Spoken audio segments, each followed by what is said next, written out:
નમસ્કાર મિત્રો, UDISE plus student મોડ્યુલમાં વિદ્યાર્થીની જનરલ પ્રોફાઇલ એટલે કે જીપી કેવી રીતે અપડેટ કરવી તે અગાઉના વિડીયોમાં આપણે જોયું. તે વિડીયોની લિંક ડિસ્ક્રિપ્શનમાં આપને મળી રહેશે.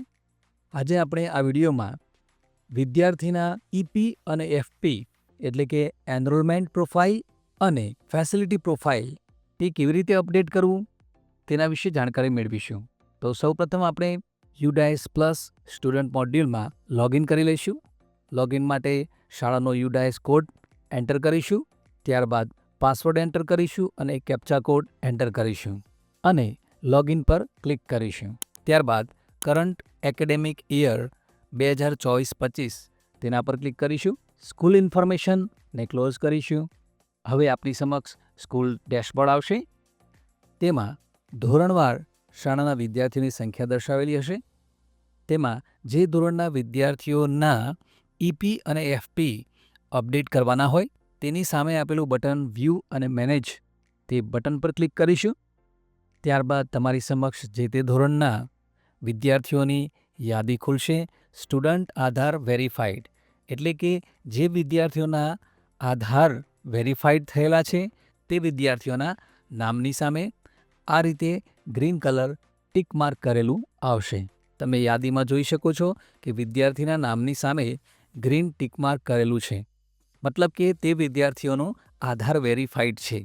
હવે એ વિદ્યાર્થીઓને આપણે જીપી અગાઉ અપડેટ કરેલ છે. હવે ઈપી અને એફપી અપડેટ કરીશું. તો ઈપી પર ક્લિક કરીશું. ત્યારબાદ એનરોલમેન્ટ પ્રોફાઇલ વિદ્યાર્થીની આપણી સમક્ષ રહેશે. તેમાં સૌપ્રથમ વિદ્યાર્થીનો એડમિશન નંબર, ત્યારબાદ તેની એડમિશન ડેટ, ત્યારબાદ વિદ્યાર્થીનો રોલ નંબર એન્ટર કરવાનો રહેશે. મીડિયમ ઓફ ઇન્સ્ટ્રક્શન તે સિલેક્ટ કરેલું છે Gujarati. Languages group studied by the student એમાં કોઈ ઓપ્શન આપેલું નથી, સિલેક્ટ કરવાનું રહેશે નહીં. ત્યારબાદ academy stream opted by student જે હાયર સેકન્ડરી ક્લાસ માટે છે તે આપણે સ્કીપ કરીશું. બીજી માહિતી પણ હાયર સેકન્ડરી ક્લાસ માટે છે તેને પણ સ્કીપ કરીશું. ત્યારબાદ status of student in previous academic year of schooling તેમાં વિદ્યાર્થી ગયા વર્ષે તમારી શાળામાં હતો કે બીજી કોઈ શાળામાં કે એ અભ્યાસ કરતો ન હતો તે દર્શાવીશું. તેમાંથી જે યોગ્ય વિકલ્પ છે તે પસંદ કરીશું. ત્યારબાદ અગાઉના વર્ષમાં કયા ધોરણમાં અભ્યાસ કરતો હતો તો તે ધોરણ દર્શાવીશું. ત્યારબાદ આ માહિતી ફક્ત પ્રાઇવેટ અનએડેડ સ્કૂલ માટે છે તે આપણે સ્કીપ કરીશું.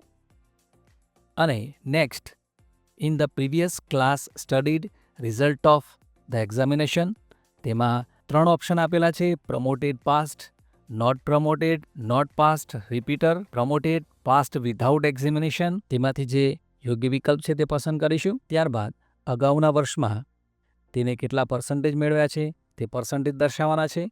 અને number of days student attended school ગત વર્ષમાં શાળામાં કેટલા દિવસ હાજર રહ્યો છે તે હાજરીના દિવસો દર્શાવવાના છે. આટલી માહિતી એન્ટર કર્યા પછી સેવ પર ક્લિક કરીશું. ત્યારબાદ એનરોલમેન્ટ ડેટા સેવ્ડ સક્સેસફુલીનો મેસેજ આવશે. તેમાં નેક્સ્ટ પર ક્લિક કરીશું. ત્યારબાદ ફેસિલિટી પ્રોફાઇલનું પેજ ખુલશે. તેમાં whether facilities provided to the student for the year of filling data આપણે અત્યારે જે માહિતી ભરી રહ્યા છીએ તેમાં વિદ્યાર્થીને કઈ કઈ ફેસિલિટી પ્રોવાઈડ કરી છે તે વિશે માહિતી આપવાની છે. તો એમાં જે ફેસિલિટી આપી છે એ નીચે એના ઓપ્શન આપેલા છે. તેમાં જો યસ દર્શાવીએ છીએ તો કઈ ફેસિલિટી આપી છે તેની સામે ટિક માર્ક કરીશું, જેમ કે free text book, free uniform. ત્યારબાદ CWSN બાળક હોય તો તેને કઈ ફેસિલિટી આપવામાં આવેલી છે તે દર્શાવવાની રહેશે. ત્યારબાદ સ્ટુડન્ટને SLD તરીકે સ્ક્રીન કરેલ છે તો યસ, નહીં તો નો પર ક્લિક કરીશું. ત્યારબાદ વિદ્યાર્થીને ASD તરીકે સ્ક્રીન કરેલ હોય તો યસ, નહીં તો નો પર ક્લિક કરીશું. ત્યારબાદ વિદ્યાર્થીને ADHD તરીકે સ્ક્રીન કરેલો હોય તો યસ, નહીં તો નો પર ક્લિક કરીશું. ત્યારબાદ વિદ્યાર્થી ટેલેન્ટેડ છે કે નહીં તે દર્શાવવા માટે જો ટેલેન્ટેડ હોય તો યસ, ના હોય તો નો દર્શાવવાનું રહેશે. ત્યારબાદ વિદ્યાર્થીએ રાજ્યકક્ષા, રાષ્ટ્રકક્ષા કે ઓલિમ્પિયાડમાં ભાગ લીધેલ હોય તો યસ, નહીં તો નો પર ક્લિક કરીશું. ત્યારબાદ વિદ્યાર્થી એનસીસી, એનએસએસ, સ્કાઉટ, ગાઈડ તેમાં જો પાર્ટિસિપેટ કર્યું હોય તો યસ, ન કર્યું હોય તો નો પર ક્લિક કરીશું. તેના પછીની માહિતી છે કે whether student is capable of handling digital devices including the internet. મતલબ કે વિદ્યાર્થી ડિજિટલ ડિવાઇસ ઇન્ટરનેટ સાથે હેન્ડલ કરવા માટે કેપેબલ છે કે નહીં. જો વિદ્યાર્થી mobile, laptop, smart board, desktop, projectors આ બધી ડિજિટલ જે ડિવાઇસીસ છે તેને ઓપરેટ કરી શકે છે ઇન્ટરનેટ સાથે.